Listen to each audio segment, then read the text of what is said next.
Y te dejo, Jorge, con el piso. Muchas gracias por tu participación de nuevo y adelante.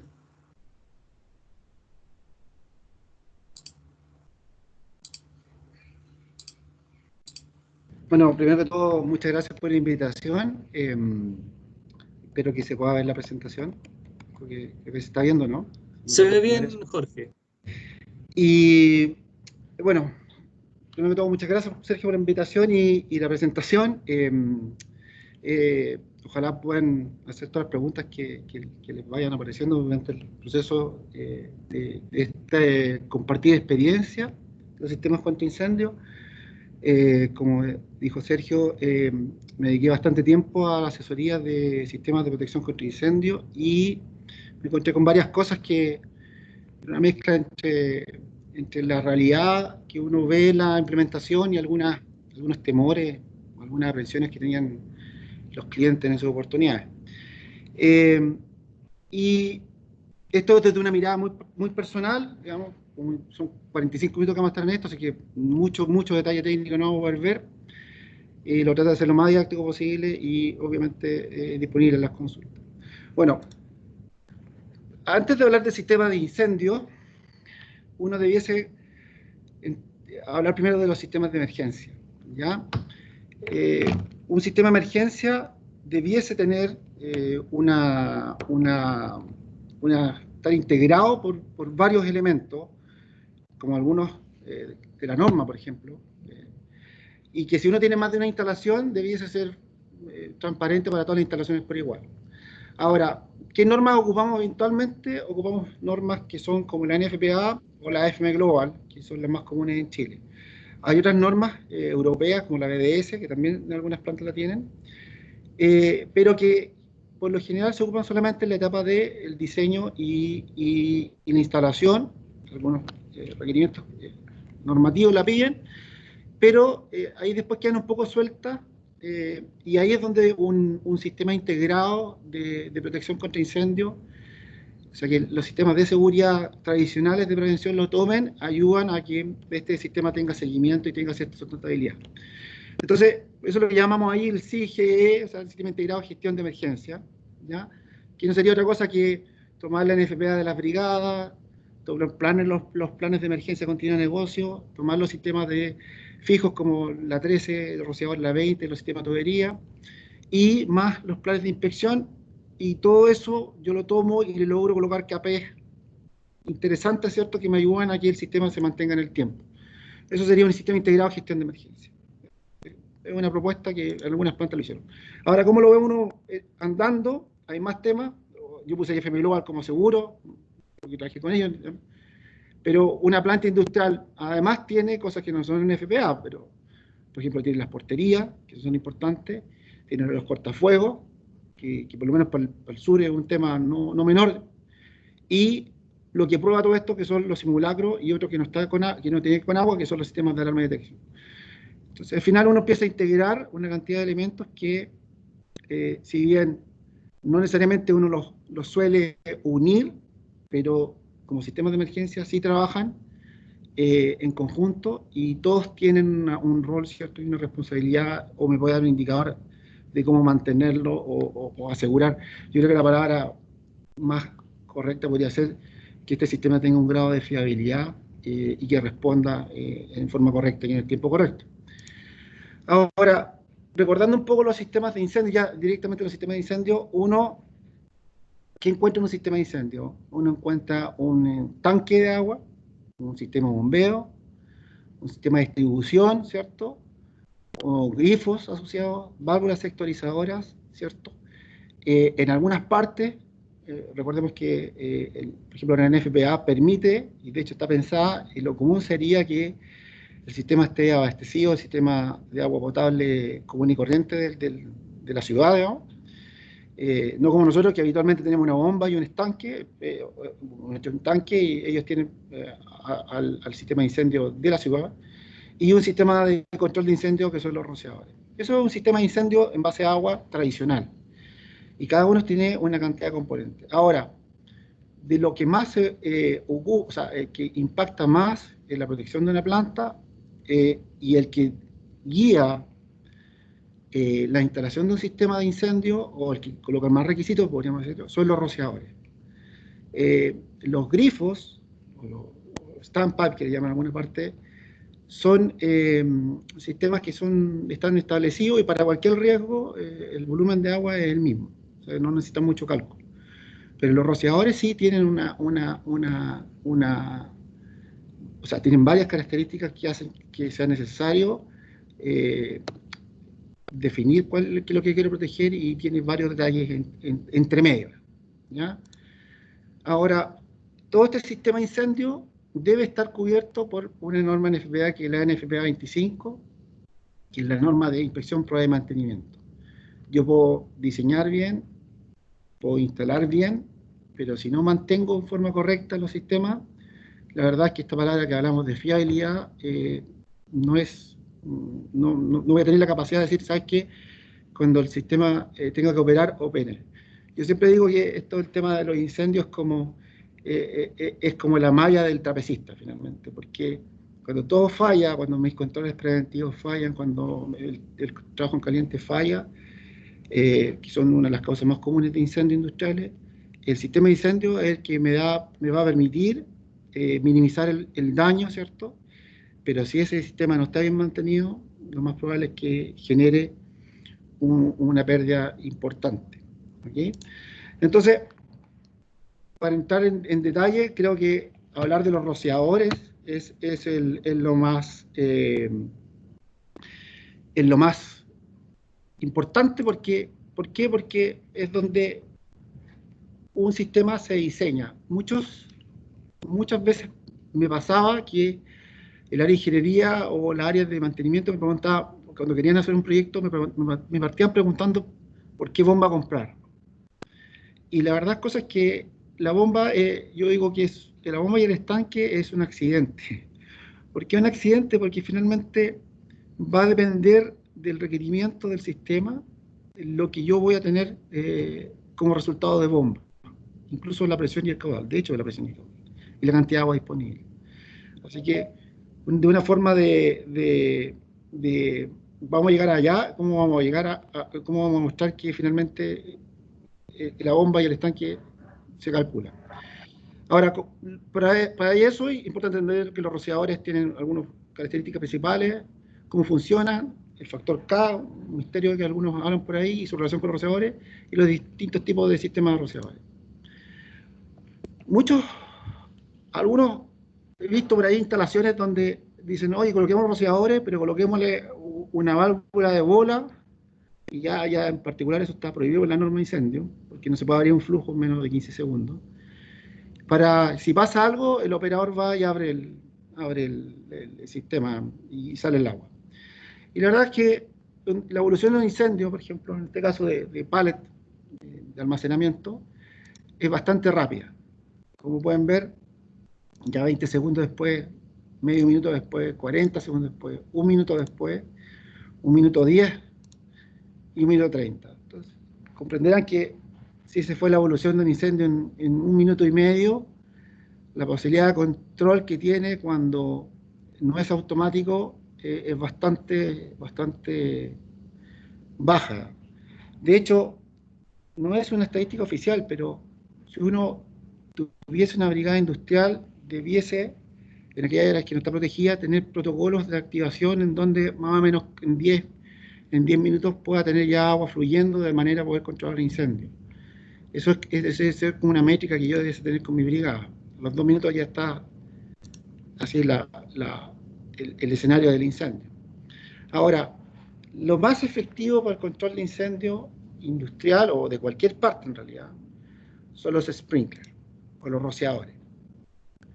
Es un sistema económico de bajo mantenimiento, y en particular vamos a hablar hoy día de los rociadores de tipo húmedo, ¿ya? ¿Cómo funciona un rociador? Bueno, primero que todo, un rociador tiene un elemento, ¿cierto?, que se activa con la temperatura, ¿ya? Que puede ser fusible, ¿cierto?, a través de 2 láminas metálicas, ¿cierto?, que se funden y se paran para producir la activación, o sea que están calibrados a una temperatura que está definida según el riesgo y la norma, o que tiene una ampolla, ¿cierto?, con un líquido en el interior, con una burbuja, que, dada la temperatura, este líquido se expande, o sea, esta burbuja se expande y rompe esta ampolla y genera que el tapón que tiene el rociador ahí se abra y el agua fluye. Entonces, lo primero que hay que entender es que el rociador en un sistema húmedo siempre va a estar con el agua hasta este tapón, ¿no? Por lo tanto, es como tener un bombero en el techo presto a cuando estén las condiciones que yo definí, actúe en forma rápida y oportuna. Con algunas consideraciones que, si yo respeto el diseño, lo va a lograr. Y lo vamos a ver más adelante. Ahora, estos tipos de rociadores además pueden tener otra diferencia, que pueden ser de respuesta estándar o de respuesta rápida. Eso tiene que ver con en cuánto tiempo el rociador va a responder a la misma temperatura, pero uno va a ser, digamos, para colocar un poco más duro que el otro en romper para que se active. ¿Ok? Entonces ya tenemos dos características, según cómo se active, ¿cierto? Según si es fusible o si es ampolla, y además si es de respuesta rápida o respuesta estándar. Ya tenemos dos características de un rociador. Ahora, ¿dónde ocupo realmente los rápidos? En rociadores que están ocultos, intermedios, ¿cierto? Algunos rociadores de almacenamiento y algunos rociadores de cobertura extendida. Lo vemos más adelante, cobertura extendida, quiere decir que hay rociadores que, como dice su palabra, en forma más separada de lo común. Es importante, y no es como las películas, pero lo vamos a ver un poquito más adelante, la forma en que se activan los rociadores. Otra característica importante de los rociadores es si los rociadores van orientados en la tubería. De estos tenemos los tipos montantes y que lo están acá, y ustedes pueden entender que esos rociadores tienen una geometría aquí en el deflector, que lo pueden ver, que es una pequeña, un paraguas. Entonces está hecho para que el patrón de agua choque contra este deflector y genere un patrón de agua hacia abajo. Simplemente son sobrepuestos a tubería y atornillados. El otro modelo es el colgante, ¿cierto? En donde ustedes pueden ver que este deflector es plano y no se encuentra este paraguas, por lo tanto el chorro de agua golpea acá y lo que hace es hacer este patrón de cobertura, pero colgando. Entonces, ya tenemos formas de ver que en un sistema los rociadores, si yo tengo un área de cobertura, deben tener ya algunas características similares. O sea, pueden ser deben ser de la misma temperatura, eso es un debe. Deben ser del mismo tiempo de respuesta, si son estándar o rápido, todos tienen que ser iguales, eso lo voy a ver por el porte de la ampolla. Y no pueden estar mezclados los rociadores voltantes o colgantes. Si yo veo en un mismo riego, o sea, en una misma bodega, en una misma oficina, en el mismo pasillo, rociadores con algunas características de estas mezcladas, ya es una indicación de que hay algo que no está bien instalado o hay algo extraño ahí. Otro tema importante, ya teniendo estos parámetros de temperatura, tiempo de respuesta y tipo de rociador montante o colgante, ya tenemos que tener claro también que en caso de reemplazar un rociador, ya no podemos colocar cualquier rociador. Eso también es un error bastante común, de que dicen, oye, por algún motivo se activó y tenemos un rociador en la bodega y colócale cualquiera. No, no es así, no funciona así. Tiene que ser el mismo, las mismas características para ser instalado en el sistema. Aquí ya se puede ver un poco más gráfico la diferencia que hay entre un rociador del tipo montante que tiene este paraguas y un rociador del tipo colgante que está acá y que es plano. ¿Okay? Ahora, ¿cómo genero estos patrones de descarga? Porque tiene una diferencia y esto va a estar acorde al riesgo que van a proteger. Principalmente se ve esta diferencia en el diámetro de la alimentación del rociador. Entonces, si se fijan que este número, que lo vamos a explicar un poquito más adelante, indica que este rociador obviamente es más grande que el otro y eso impacta directamente con el agua. Ahora, muchos preguntan, este famoso K, ¿qué significa? Bueno, ese es el indicador de la cantidad de descarga que genera el rociador, ¿cierto? Y es un parámetro de diseño. Aquí pueden ver que un rociador de K80, el flujo, no sé si ojalá que se aprecie bien, el flujo de agua que descarga es mucho menor que un rociador con un área de descarga mucho más grande que un K200. ¿Qué significan esos K? Bueno, van a estar dependiendo de la zona o área de cobertura, ¿cierto? Y estos rociadores con cobertura extendida casi cubren el doble. ¿Qué tiene que ver con el parámetro de diseño? Cuando yo tengo un rociador de cobertura extendida, la cantidad de tuberías que ocupo en el sistema, obviamente que baja, porque hay un distanciamiento entre una y otra, independiente a las obstrucciones, que ese es otro tema, que hay que solucionar después en el diseño. Pero obviamente que rociadores con cobertura extendida cubren más, menos tubería, menos rociadores y obviamente en el proyecto menos mano de obra cuando se puede hacer. ¿Ah? Nos da el tiempo para explicar uno por uno todos los casos, pero es una idea que hay que tener ahí un poco pendiente. Ahora, los rociadores, como en detalle lo habíamos hablado, tienen un deflector, ¿cierto? Un cuerpo, un mecanismo termosensible que puede ser metálico o puede ser ampolla, un sello que retiene el agua, ¿cierto? Y un orificio donde pasa el agua y la rosca que va conectada a la tubería. Eso es un rociador común y corriente de un sistema automático. Ahora, ¿qué es el factor K? Que es por el cual yo tengo que elegir el rociador. O sea, tengo que elegir la temperatura, tengo que definir el tiempo de respuesta, tengo que definir si es montante o colgante, y además tengo que definir cuál es el patrón, o sea, cuál es la cantidad de agua que va a entregar este sistema de incendio. Entonces, es bastante simple. En realidad, el factor K me indica un factor por el cual yo multiplico la raíz de la presión y automáticamente me entrega el caudal de agua que ese rociador entrega. Ahora, ¿por qué ese dato es relevante? Cuando yo voy al diseño de los sistemas de incendio, yo lo primero que tengo que hacer es determinar el riesgo que voy a proteger. Y este también es un mito urbano o un error bastante común. Los sistemas de incendio son diseñados para un riesgo conocido. Ese riesgo conocido está dado por la ocupación del área que voy a proteger.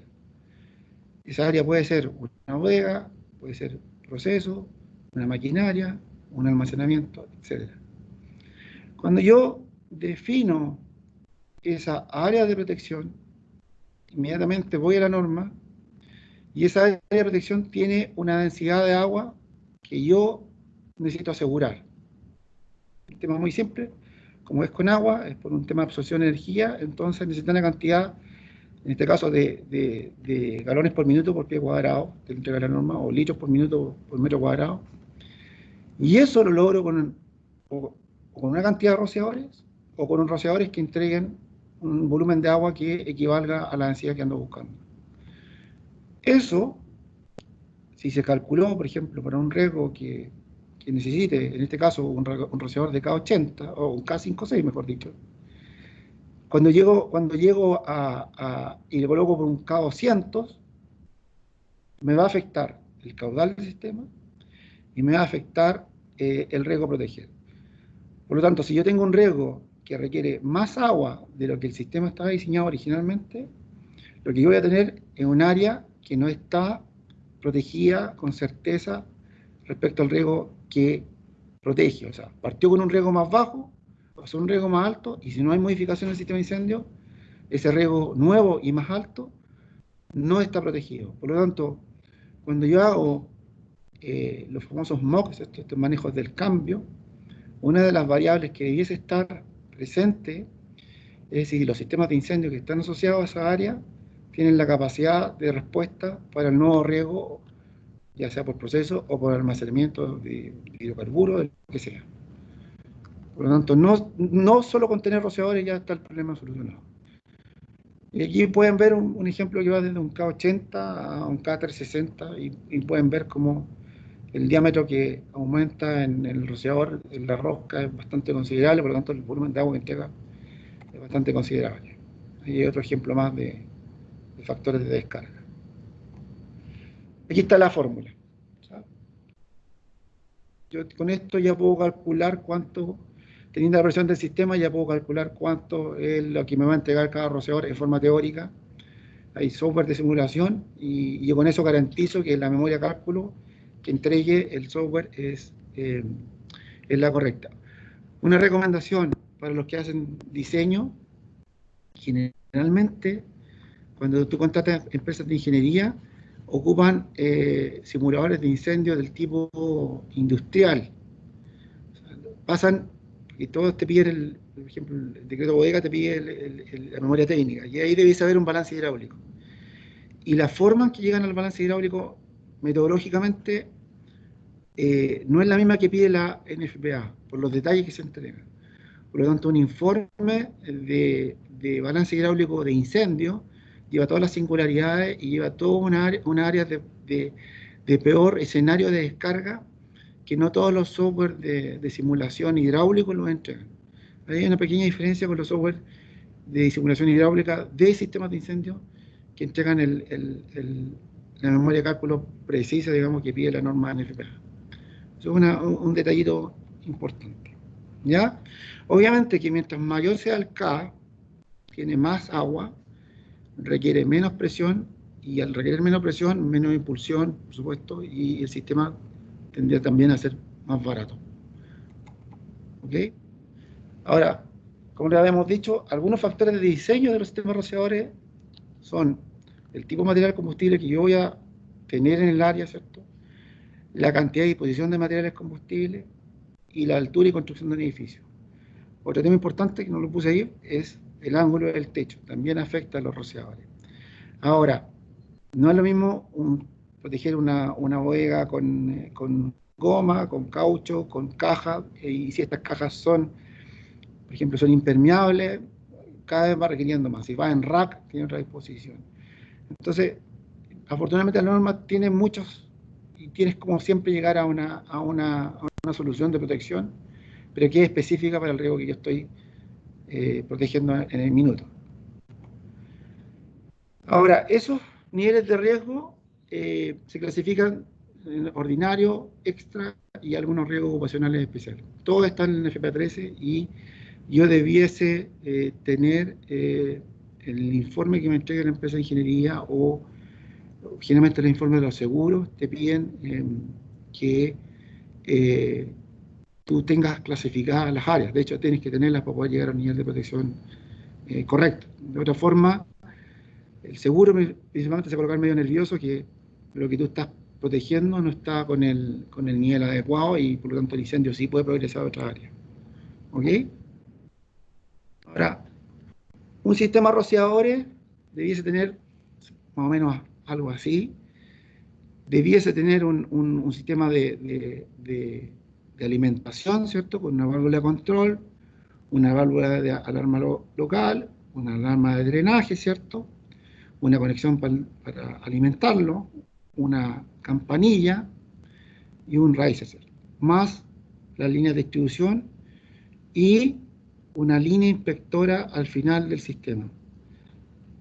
Lo que generalmente no se ve y se pierde es, por ejemplo, esta línea inspectora, se pierde la campanilla, ¿cierto?, que está acá, y el drenaje de conexión manual. ¿Por qué son importantes? Porque ocurre cuando yo tengo una activación de alarma, además puede tener un sensor de flujo aquí, que va a conectar al sistema de alarma. Ocurre lo muy cotidiano, es que cuando tú tienes un incendio, ¿cierto?, fuera un edificio, una bodega, pero tienes más de un sistema de rociadores, tienes más de un riser puesto ahí, tienes más de una tubería, a ti te llega la señal de alarma, te dice, oye, el riser 22. Si tú no lo tienes marcado, que debiese estarlo, pero puede ser que no, y no tienes la campana local sonando, tú no vas a saber cuál sistema cortar, ¿ah? Por ejemplo, o no vas a saber qué área precisamente está siendo atacada por el sistema rociador, ¿ah? Otro tema importante que falla es que si no le colocan esta línea final, y esta línea lo que hace es colocar un sprinkler, sin obviamente el deflector, que simula el consumo de un rociador. La norma establece que con el consumo de un rociador del sistema, el menor de los consumos, porque un sistema puede tener varios sistemas rociadores, la bomba de incendios principal debe actuar. Y ahí viene otro error común. Muchas veces las empresas dicen, no, oye, la red de incendios es como la que soluciona todos nuestros problemas cuando necesitamos agua. Yo les digo a la empresa cuando la asesoraba, les decía, oye, mira, vamos a hablar de como los años de los perros, vamos a hablar de los años de las bombas. Si nosotros tenemos la idea de que una bomba debiese testearse 30 minutos a la semana, eso quiere decir que en el mes una bomba debiese partir 4 veces en el mes, una semanal. Entonces esa bomba debiese tener 2 horas de uso semanal. Y si yo la multiplico por los meses, esa bomba debiese tener 24 horas al año. ¿Ok? Entonces, cuando tú vas a una planta, o cuando vas a tu planta, o yo lo invito a usted a dar una vuelta por su sala bomba, y ven esa bomba con 500 horas, ¿ah? Usted puede decir, oye, mi bomba en realidad, si al año debiese andar 24, y tiene 500, entonces esta bomba tiene 20 años de uso. Y a lo mejor tu planta tiene 2 o 3. Entonces, eso evidencia que hay algo que no está, hay algo que tú estás haciendo con el sistema de incendio que no tienes control y que finalmente te está exigiendo al sistema en forma innecesaria. Además, nuestras líneas inspectoras son a frecuencia semestral, si no me equivoco, y lo que hacen es probar la campanilla local y probar que la señal de alarma que tiene el sensor de flujo de la línea le llegue a la portería. No siempre están cubiertas con personal 24/7 los sistemas de sprinkler, por lo tanto, el agua, una vez que ya controla el incendio, que lo va a controlar muy rápido, con 1 o 2 rociadores, o 3 máximo, que eso es lo habitual, si no logro cerrar la válvula, lo que va a hacer esa agua va a generar daño. Así que tener un plan para cierre de válvula en caso de control de un incendio también es un capítulo que debiese estar presente en un plan de emergencia, por ejemplo. Si a las 3 de la mañana, un día domingo, para lunes, que no hay producción, o no hay un área que no está atendida, ¿no?, los guardias debiesen tener la capacidad de ir a cerrar esta válvula, porque mientras activo el plan de mantenimiento, el agua que está sobrando va a generar daño. Y otro tema que también olvidan mucho es esta conexión de drenaje, en donde lo que yo hago es pruebo el sistema a través del NF25, igual que el test anterior, y lo que hago es medir cómo está mi caudal de agua que va hacia el sistema de rociadores, y ahí yo mido cómo viene mi sistema de distribución hacia los rociadores. Por lo tanto, aquí ya tenemos 2 pruebas súper importantes, que una es la línea inspectora, ¿cierto?, que prueba el sistema, y la otra es la línea de suministro. Todas esas debiesen estar en nuestro plan de mantenimiento de los sistemas de sprinkler. Si tienen dudas, por favor, lo van dejando en el chat y lo vamos respondiendo.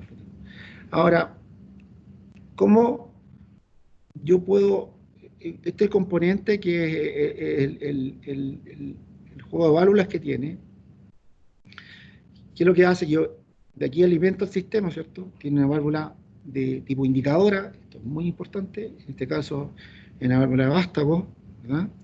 ¿Por qué es importante que sea válvula de vástago indicadora? Porque lo que yo busco es que de una forma simple pueda comprobar si el sistema está abierto o cerrado.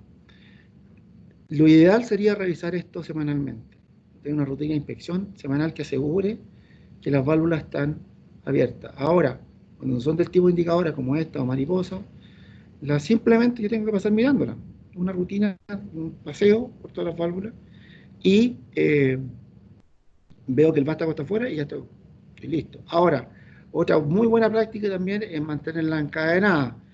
Recordemos que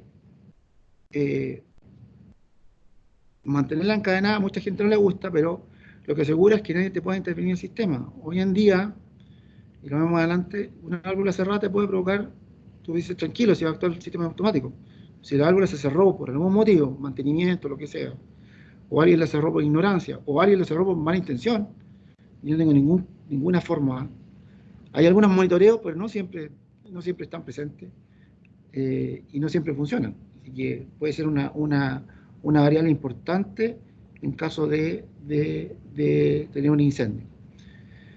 Y tiene aquí una clapeta, ¿cierto?, que hace que el flujo sea unidireccional. Recordemos que los sistemas de agua tienen agua estancada, por lo tanto no es conveniente que el agua se mezcle, ¿cierto?, y que esta agua esté dando vueltas a todos lados. Una línea que va a la válvula, ¿cierto?, y esta es la línea de prueba. ¿Okay?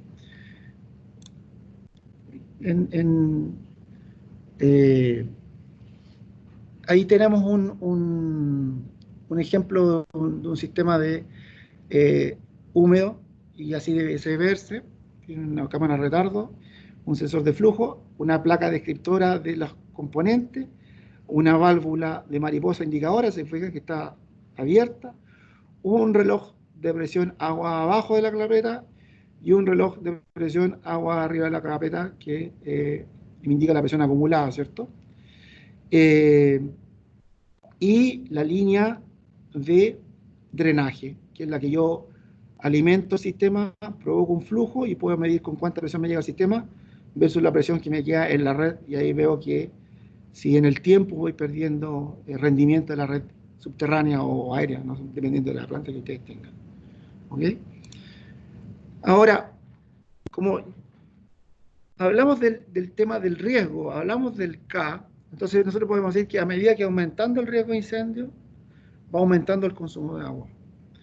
Al aumentar el consumo de agua, que va por diseño, llega un minuto que yo digo, ok, para proteger esta área, necesito un caudal de la bomba de, voy a poner un número redondo, 1000 galones.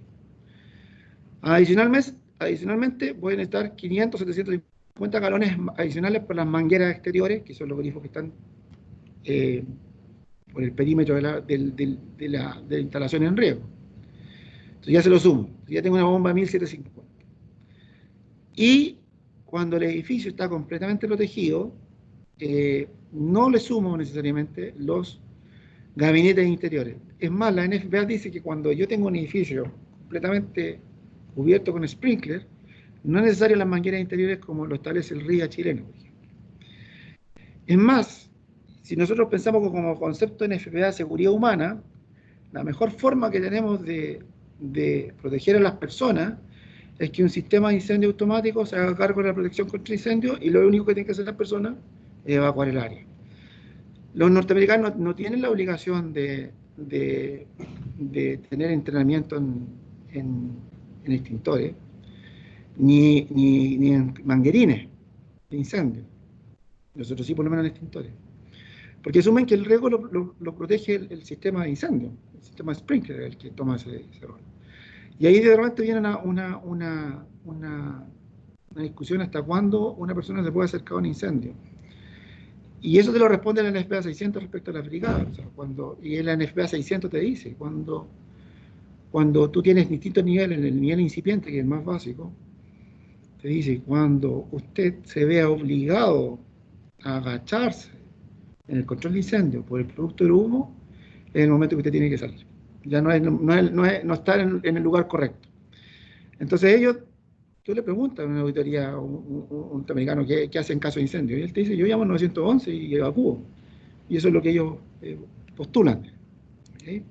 Ahora, las bombas contra incendio, muy general, como ya sabemos de dónde viene quien dicta el volumen de agua que tiene que tener, tiene algunas características especiales. Dijimos que el volumen de agua ya lo dicta el sistema sprinkler, más las mangueras exteriores. Y la presión del sistema también la dicta el sistema sprinkler, respaldado por el balance hidráulico, para saber con cuánta presión tengo que salir en la sala de bomba para llegar con la presión correcta al último rociador, o el hidráulicamente más desfavorable que se llama. ¿Okay? Por lo tanto, ahí es donde yo le digo, oye, la bomba de incendio es un accidente del sistema sprinkler. Ese es el que define qué es lo que bomba voy a instalar. Ahora, yo puedo instalar bombas que me aseguren, porque porque yo hago un análisis y digo, oye, ya, pero está bien, este es el 2020, pero el 2025 viene la ampliación de tal cosa, y ahí vamos a tener tal cosa, y yo puedo tener un requerimiento adicional, y como esta planta es nueva, la voy a construir ahora, voy a dejar la bomba lista para. Es una decisión bastante correcta, porque intervenir en una segunda red, ampliar, también es otro error común, decir, no, pero coloquemos otra bomba. Cuando las bombas trabajan en paralelo, lo único que hacen es sumar caudal, no van a sumar presión. Por lo tanto, si yo tengo un requerimiento de presión nuevo, esas bombas no me van a servir.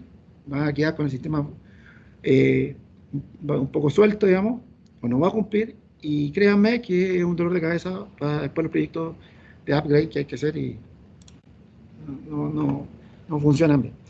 Ahora, ¿qué características tiene la bomba de incendio? Y lo traté de hacer muy simple, lo voy a explicar en este gráfico. La bomba contra incendio, a diferencia de una curva, una bomba de producción, tiene una curva de rendimiento muy plana en su desarrollo. Aquí puse unos ejemplos de una eléctrica 1, eléctrica 2 y una ISA.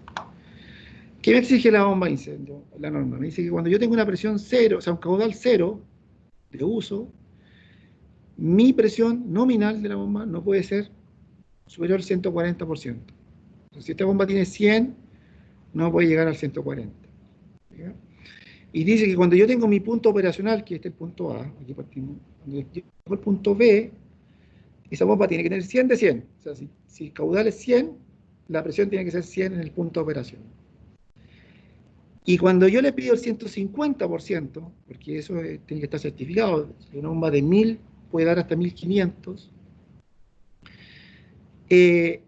la bomba va a entregar los 150% de su caudal y no puede tener menos del 65% de presión. Estos son datos reales de una bomba, y ustedes pueden ver que una bomba eléctrica, por ejemplo, que tiene 120 psi a cero consumo, al 100% de esa bomba, que son 750, entrega 110 psi. Y al 150% de su consumo, entrega 91 psi. O sea, cae casi 30 psi. Casi 30. Entonces, ustedes pueden decir, oye, en realidad, si yo dibujara esta bomba sería muy, muy plana, ¿cierto? Y la caída es muy baja. ¿Qué garantías tiene esto? Que el comportamiento de presión durante el uso del sistema se mantiene parejo. Y otra cosa es que cuando yo sumo las bombas, no se castigan tanto como cuando se hacen por sumar bombas en paralelo en sistemas productivos. Por lo tanto, yo puedo pensar que tengo 2 veces el volumen del agua o casi 3 veces el volumen de agua si tengo 2 o 3 bombas. Ahora, cuando hablas con la gente del seguro, no te piden no tener más de 2 bombas, porque para ellos la confiabilidad es la multiplicación del factor de funcionamiento de la bomba, que ellos dicen que es como el 90%. Entonces, como que, lo multiplican y dicen, mira, cuando tú tienes bomba, en realidad la fiabilidad es del 81, porque cada uno funciona en 90. Y generalmente cuando una planta tiene 2 bombas, incluso iguales, generalmente falla una, o le saca los repuestos una, o colocarse en la otra, y al final queda una bombando. Entonces, lo que más les gusta, por lo menos, es una bomba bien mantenida con todas sus inspecciones, los deja más contentos, o una bomba eléctrica y una bomba diésel por un tema de diversidad de energía disponible. O sea, si se me corta la luz, tengo un generador, ok, ningún problema, pero si el generador falla, el diésel es la solución. Además, si nosotros tenemos un sistema de incendio que está adecuadamente instalado y bien utilizado, hablamos que no debiese partir a cada rato porque no tiene fuga, porque no tiene uso, solamente para las pruebas. Y otro tema importante, en particular creo que las bombas diésel tienen una ventaja, que cuando yo las comparo con los proyectos de bombas eléctricas y tengo que hacer toda esta inversión para llegar con energía eléctrica a la sala de bomba, a veces las diésel le ganan en costo de instalación. Y eso es una variable que no hay que tenerle miedo y son bastante confiables y también mantenidas muy, muy confiables. De hecho, las bombas, para que ustedes sepan, la bomba diésel no va a parar.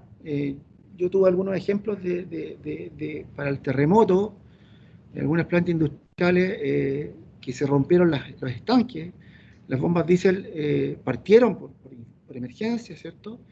Y dado la condición que estaba en el minuto, las bombas diésel finalmente terminaron fundiéndose porque a pesar de que estaban con temperaturas elevadas, por falla de agua, de refrigeración y porque se acabó el agua definitivamente, las bombas siguieron funcionando hasta que no tuvieron otra opción que fallar.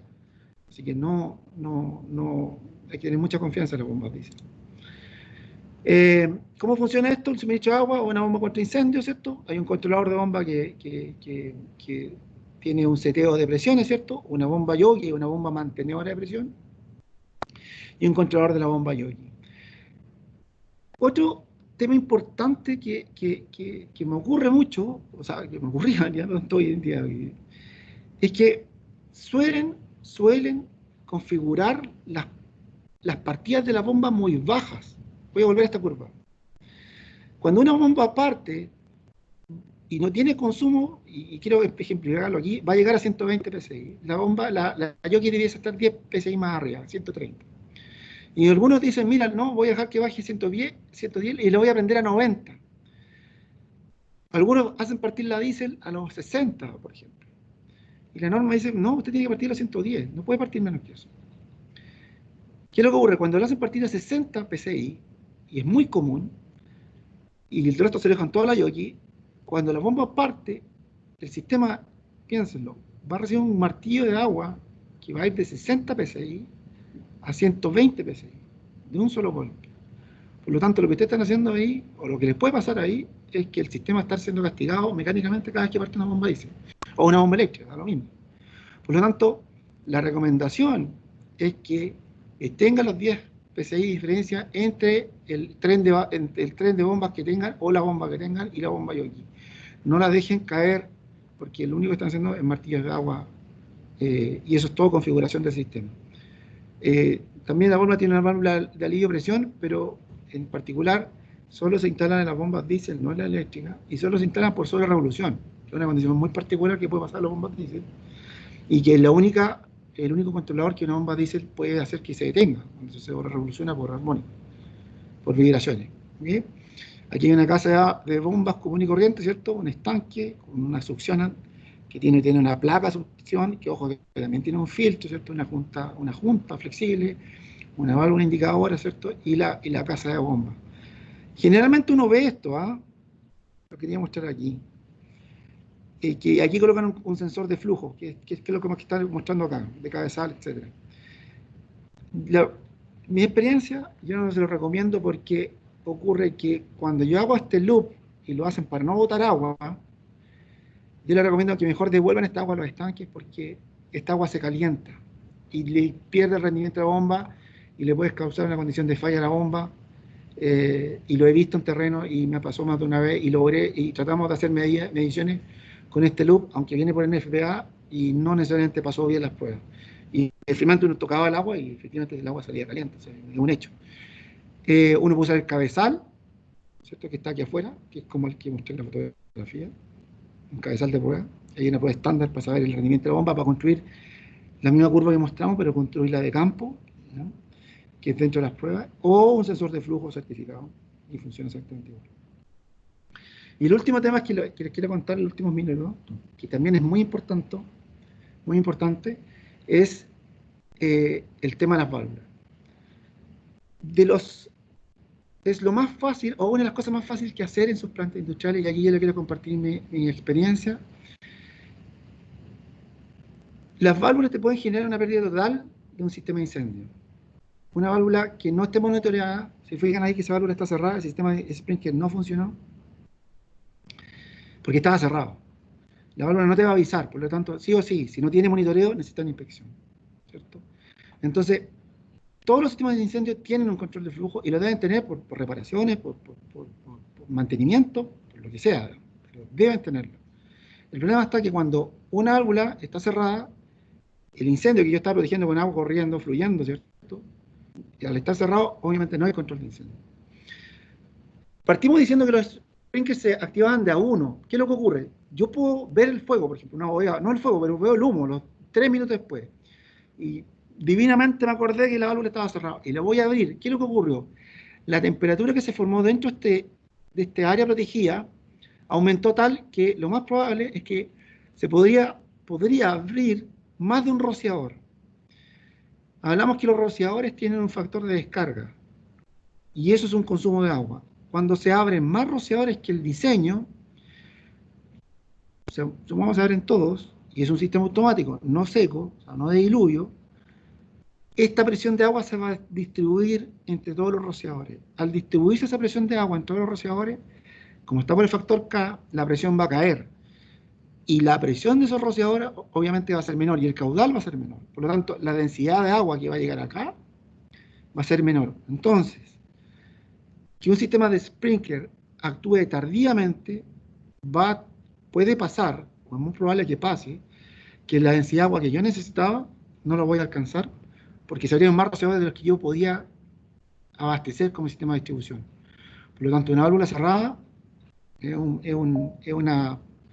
una posibilidad que me pueda generar un incendio mayor por un control que puede ser súper fácil. Ahora, una válvula cerrada sin motivo válido, cerrada sin autorización, cerrada con autorización, pero más tiempo de lo necesario, o dañada mecánicamente. Cuando yo tengo una válvula cerrada y automáticamente, por lo menos en mi experiencia, hay algo raro. Que alguien se metió, yo debiese tener un procedimiento de inspección, pero también es común que haya algunas obstrucciones y eso se hace con la prueba de flujo, digamos, ¿ya? Pero yo debiese tener un programa de inspecciones, o sea, un programa autorizado por la gerencia, inspecciones regulares, con un formulario, con hallazgo, y encadenada y en posición abierta. Eso sería el top de los sistemas de inspección. Ahora, lamentablemente esto es una pega bastante simple, tediosa y cotidiana y diaria y semanal, que no a mucha gente le gusta, se le están entregando a cualquiera, pero en el día que tú tienes un sprinkler sonando, lo primero que te dice, voy a estar la válvula abierta o qué tranquilidad tienes con respecto a ese tema. Y la inspección es respaldada por la gerencia porque es un programa que tiene que estar permanente, comunicado, revisado e ingresado al sistema de comunicaciones, así que tiene un sistema de gestión que te vale eso. Y ojalá, o sea, y de hecho como un programa debe quedar por escrito para yo tener la trazabilidad. Esto, muchachos, les gusta, y señoritas, nada más, mucho lo seguro, que tenga un formulario por escrito de la inspección y cuándo fue el tema de que inspeccionó la bomba, cuándo fue el tema de que inspeccioné las válvulas y la rutina de inspección, ¿cierto? Y los candados, créanme que les gusta más todavía porque quiere decir que la posibilidad de que alguien me cierre una válvula, independiente de que esté monitoreada, es prácticamente cero. Un ejemplo, una válvula con puerta o de vástago, y yo es tan simple como veo el vástago y paso, y eso lo único que tengo que hacer como plan de mantenimiento una vez al año, lubricarlo, cerrarlo completamente y abrirlo completamente con toda la cantidad de vueltas que tenía esa válvula. Una válvula mariposa, lo mismo lo cierro y la abro completamente contando las vueltas y se acabó, menos mantenimiento. Las válvulas más comunes son estas, las que personal les recomiendo no confiar mucho, son estas porque tienen un cartel indicador que por lo general con el tiempo se termina cayendo y puede decir abierta y perfectamente puede estar cerrada, y ahí lo que se recomienda no es la inspección visual, sino que es la inspección física, o sea, darle la cantidad de vueltas, contar vueltas a la derecha, contar vueltas a la izquierda, y asegurar que esté abierta. Las más confiables son estos dos, el tipo de indicador.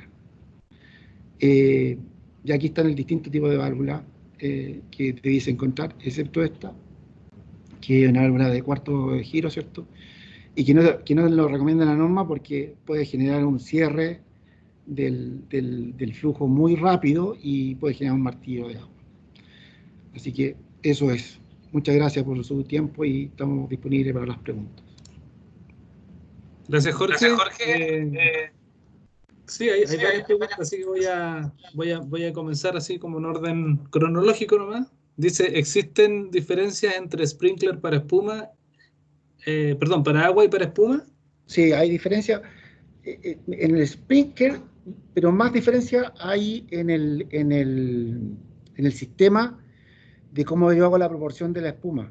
Puede ser por inductor, puede ser por bladder, o sea, hay varios, pero sí hay diferencia. Ya, ok. Aquí, otra pregunta es, ¿y cómo se calcula la pérdida de presión y de caudal hacia la red de sprinkler? Ya, ok, yo tengo un coeficiente de pérdida lineal por tubería, que va a depender del diámetro de tubería y el tipo de tubería, más las singularidades que son cambios de dirección Obviamente que la altura, la geometría y el tipo rociador y diámetros de tubería ascendente y de los risers. Todo eso se mete en el software y te entrega la pérdida de carga. Y eso es lo que debe estar en el informe de balance hidráulico. Entonces, por eso yo me aseguro que el último rociador tenga los 7 PSI o lo que requiera el fabricante, la recomendación según la norma, y de ahí hacia atrás construyo cuál es la bomba que necesito para que se cumpla esa condición. Ok, aquí dice, ¿cuánto es la confiabilidad del sistema que se recomienda por cantidad de bombas por el riesgo de las aseguradoras? Dice. Mira, debe depender de la aseguradora, pero ¿qué es lo que le importa? Opinión personal, ¿ah? ¿Qué es lo que le importa a la aseguradora? Que yo tenga el balance hidráulico correcto, tenga las inspecciones correctas de los sistemas rociadores, de la red de incendio y la inspección de la sala de bomba, más la inspección de válvula, y te doy firmado que va a pasar con tranquilidad cualquier inspección de seguro. Un detalle, un tip no muy común. Hay un candado que siempre digo que es el candado que quema las plantas. Para los que tengan bombas diésel, se las hago la pregunta, más de algunos van a ir por ahí. Le preguntaría si tienen puesto el candado en la válvula de bola, porque es una de las pocas válvulas de bola que existe, a la salida del estanque petróleo diésel. Le hago la pregunta. Y más de alguno va a reflexionar, porque esa válvula generalmente está perdida por ahí, y si alguien te la cierra, le vamos a mandar 5 minutos a apagar y nadie se va a acordar que esa válvula controla todo el sistema. Ah, bien. Oye, aquí hay una pregunta, dice, ¿cuál es la exigencia para instalar sprinkler en rack? Depende del rack, va a depender de la altura del rack, va a depender de lo que voy a guardar en el rack, pero eso está en la 13 o en la 30 de combustible, va a depender obviamente Bien, del riesgo que yo estoy protegiendo. el reglamento de almacenamiento también ahí se refiere a ese Claro, tema. Decreto 43. sí. Aquí dice, ¿se puede mezclar espuma de la misma especificación pero de distintos fabricantes para rellenar los estanques de espuma, los bladder tank? Va a depender con la técnica, pero uno de los temas importantes son los pH y las espumas. Eh, la verdad es que no te lo recomiendo, pero no hay nada que diga que no, ¿eh? No, O sea, o sea, no está prohibido, pero mejor es que no. es un tema de fiabilidad. Aparte que el cambio de espuma debe ser, si no me equivoco, entre 3 a 5 años y es un costo bastante bajo para todo lo que está protegiendo en realidad. Ok. Aquí dice, tenemos bomba no, perdón, tenemos bomba configurada a los 140 PSI. ¿Afecta en algo el sistema? No te lo sabría decir porque en realidad eso es un cálculo que va considerando desde la altura del estanque de agua que tú tengas, que también aporta. Recordemos que la bomba centrífuga, cuando yo tengo la altura de agua en la columna del estanque, es como un sillín, yo digo. Si tú tienes 10,33 teórico, ¿cierto, metro? Tú ya tienes una cantidad de presión que tu bomba parte desde tu curva desde ahí, así que te mueve toda la curva. Claro. Entonces, es un cálculo, no te podría decir si es bueno o es malo, digamos. Igual Claro, es, para cada sistema, con cada sistema claro, pipe. depende de la Oye, clase del sistema. O sea, pero igual es una presión un poquito alta, pero no está mal, digamos. Si el sistema te lo avala, no hay problema. dice, ¿cómo interpreta NFPA 25 cuando habla de pruebas de bomba con flujo y sin flujo? ¿Cómo interpretas la NFPA 25 cuando habla de pruebas de agua con flujo sin flujo? Ya, mira, yo cuando prendo una bomba, cuando la hago partir sin flujo, lo que debiese ser, pasar dos cosas en dos casos distintos. Cuando en la bomba diésel hay una tubería que va a un intercambiador de calor. ¿Ok? ¿Ya? Porque las bombas diésel no tienen radiadores, tienen intercambiadores de calor.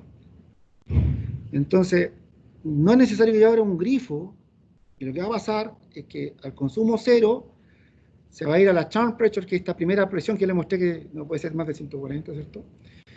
Pero se va a enfriar porque el intercambiador de calor va a consumir agua. Y ese pequeño consumo de agua hace que la bomba no se caliente. ¿Ok? Así que no hay problema. Esa es la prueba cero, no va a pasar nada. En las bombas eléctricas, a diferencia de las diésel, tienen una válvula de alivio que debe estar en tu carcasa, que puede ser de media pulgada o 3/4 pulgada, que se va a abrir a esta presión alta y lo que va a generar el mismo efecto de refrigeración de la bomba. Entonces, esa es la prueba a cero caudal. ¿Ya? Las pruebas con caudal son las pruebas de rendimiento de la bomba, que yo debiese hacer más o menos una vez al año, ¿cierto? Y ahí yo pruebo 0, 100, 125, 150. Y lo que yo construyo nuevamente es este gráfico, ¿cierto?, de curva de bomba, ¿ya? Y ahí, con la presión que me entrega el sistema, con lo yo que leo en el caudalímetro, más la presión en la entrada, en la succión y en la descarga, hago unas pequeñas correcciones por la RPM y me vuelve a entregar si la bomba está de acuerdo a lo que el fabricante me entregó de bomba. Y si está dentro de ese parámetro, un porcentaje, yo le puedo mostrar seguro, que son los que más preguntan de esto, Claro. que mi sistema sigue siendo fiable.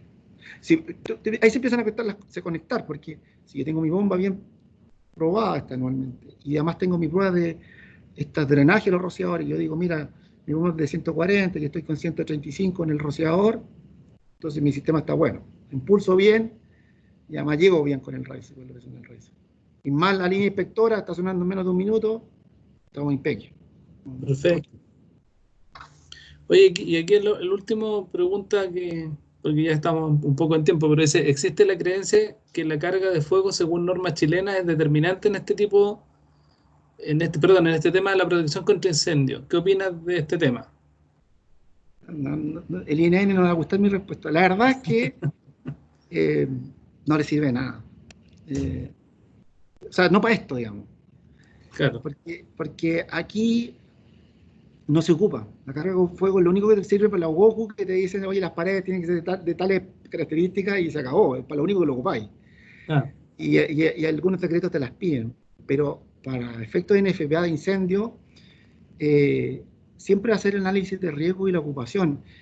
Es como la NFPA de extintores, la NFPA 10. En Chile, por alguna razón, si yo tengo una barraca de fierros, tiene la misma cantidad de extintores que tiene un aserradero o una bodega cualquiera, y eso no puede ser porque el riesgo es distinto. claro. Entonces, la carga de combustible es un parámetro, pero en FPA tiene muchos más. Así que no es tan... Es un mito en realidad, otro mito más de incendio. Bien. Oye, muchas gracias Jorge por tu presentación, súper interesante. Ahí como sé, lo podemos ver por la cantidad de preguntas que hubieron, así que muchas gracias de nuevo por... Cualquier ¿Cómo, perdón? consulta disponible, bueno, cualquier pregunta que tengan o orientación, la seguimos, no hay ningún problema. Excelente, muchas gracias. Ahí como es tradicional vamos a compartir tu presentación con los que asistieron, que tenemos registrado y sus correos. También vamos a tratar de prontamente dejar disponible la grabación. Y eso, muchas gracias de nuevo Jorge. Nosotros estamos en este ciclo de webinar de Responsible Care, así que el próximo miércoles tenemos ya el siguiente webinar porque fue de feriado. Así que el próximo miércoles a las 15 tenemos un nuevo webinar para que todos estén ahí atentos a la invitación que vamos a hacer mañana. Así que muchas gracias Jorge de nuevo y gracias a todos por haberse Muchas gracias por la conectado a este invitación. webinar. Chao, que estén bien. Chao, gracias.